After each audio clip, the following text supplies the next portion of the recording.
Okay, my name is Glen Gore, and I've lived here in Springfield for 31 years, and there are several very important issues on the August 7th ballot here in Springfield. The one that concerns me the most is issue number 3, where it talks about getting more signatures in order to bring a petition to possibly change something that has to do with the city charter. In the past, they've taken the number of voters that voted in the last major election, which would probably, if you took, I think it's 10%, it'd come out to maybe 2,000 signatures you'd need for your petition. If it changes, if you were to vote yes on that new item on the ballot, you would probably have to come up with 8,000 or more signatures. And I've gone door to door, and I've gone places trying to get people to cooperate or get signatures, and it's a hard job. And there's important issues that come up every day.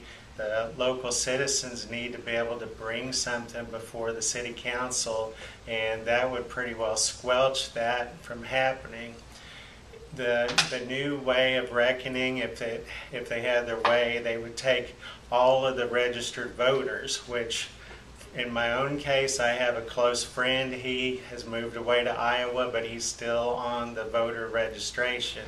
He lives in the same house where his sister originally lived there, and she owned the house. She's also a registered voter, but neither one of them live in Springfield. They both live in Iowa. And so there's lots of people on the rolls that are not valid voters, and unless somebody has a way to check to see if those people are actual valid voters, that's not a good way to check it. And you'd have to check for those that have moved out of the county. You'd have to check for those that are deceased. You'd have to check for those that have committed a felony. All of those things. It would be much better to just take 10% of those that voted in the actual election, just like it's been for probably 100 years. Why would we want to change something like that now and make it harder for the citizens to give their input on things?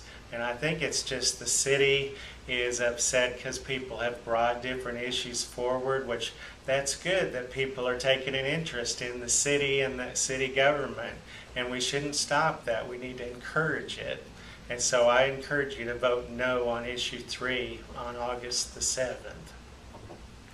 Hi, my name is Janice Ellison, and I'm with the Citizen Rights Coalition. And I'm here to talk to you today about some amendments that are going to be on the August 7th ballot. In particular, I'm going to be talking about Charter Amendment 3. Charter Amendment 3 is about the amount of signatures that are required to get a petition on the ballot. If City Council has its way, they're going to change the amount by 300%. And they're going to change it so they're going to use all of the registered voters. Okay? Now, why that makes a difference is because all the registered voters includes people who've moved out of the Springfield area and never been taken off the voter registration, and people who are dead. That's right, I said people who are dead. I don't know about you, but I think my vote should count more than someone who's dead. In the past, it's gone by the amount of voters that voted in the last election. And to me, that's a much better way to measure it.